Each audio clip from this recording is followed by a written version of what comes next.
So welcome back to Habits and Hurdles. Today is about communication fundamentals, and I will provide some general information about communication and then talk about what communication consists of, and lastly, some points to consider before and after having a discussion. To start off, I believe there are so many ways we communicate that far surpass the words we use. Whether the topic of a conversation is about money or sex or children, in-laws, travel, homework, pets, chores, meals, drinking, and weekend plans, the words themselves that are exchanged are not as impactful as the other ways a person actually communicates. So for example, if I say, I apologize versus I apologize, the listener will feel completely different. The impact, the eye movements, the body gestures, and the tone of voice are only three other modes of communication. If there is room to consider the impact, other ways of communicating beyond the stated words, then there is also more power and control a person has during a conversation, and the outcome can be influenced.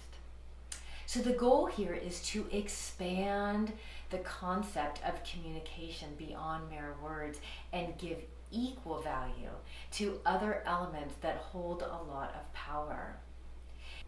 Communication is a collective, not a singular concept.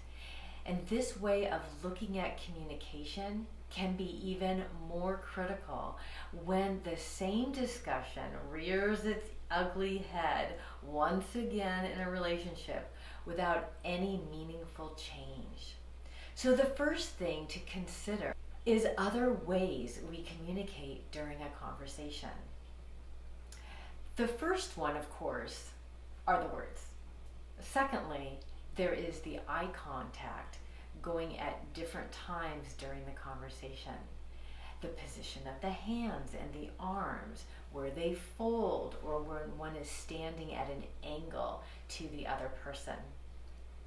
Consider what it feels like to sit, stand, lean, or lay down during a conversation. And note any significant repositioning of oneself when a conversation starts to feel uncomfortable. Does a person check out? Do you check out? Shut down or ignore or walk away? And for that matter, what happens when a conversation is going well? We might want to consider that.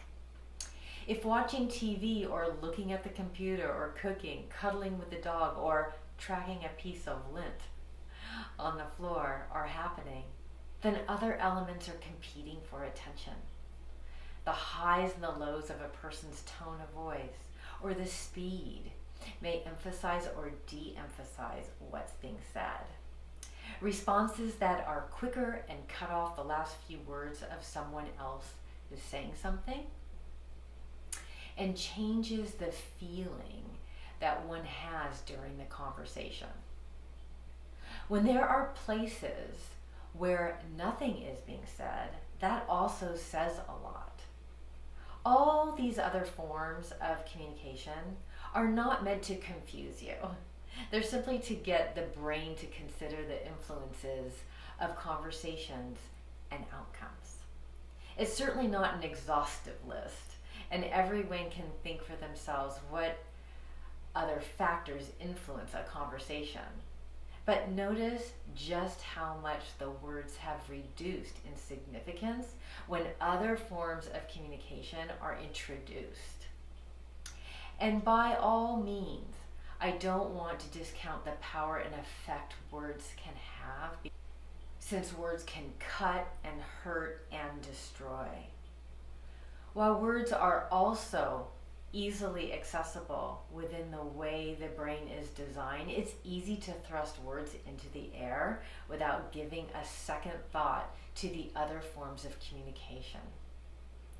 When intellectualizing comes so naturally, the awareness to other forms of communicating are often overlooked, and sometimes it can be very confusing why conversations turn out poorly. Just because it can feel good to say things in such a way that makes us look good doesn't necessarily repair or bridge the gaps in relationships. So if we want to start looking at shifting the outcome, a person can remind oneself that the other person takes in more than just the words. Another tip is that we can also do some internal reflection after a conversation has taken place, because it's hard to catch oneself before or during a conversation, and it's much easier to reflect upon a conversation after it's over. When it's over and the emotions are less turbulent, awareness and thinking happen so much easier. So then the next time when a conversation does come up, maybe other forms of communicating, maybe more in awareness and have a better chance of influencing the outcome.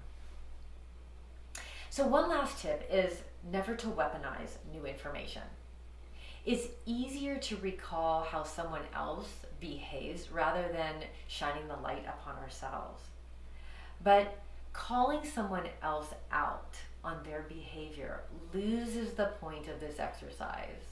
The goal in relationships is not to tear the other person down, but to bridge the gap towards a better outcome.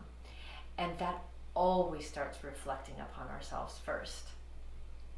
The last thing I want to say is that communication is a powerful tool that starts in the mind. The way in which we think about communicating to another person takes form in all sorts of behaviors in ourselves. And it's the way in which a person behaves that are communicated to the other people. Think of communication as a tool, like a fork and a knife are tools used to cut meat food. So just as we want to learn and use our tools for bridging gaps in relationships, we don't want to use the fork and knife to swipe or hurt other people. If you like this video, give it a thumbs up and subscribe. And send me a comment so I can continue to provide more information that has a value to you. And enjoy. And thanks for watching Habits and Hurdles.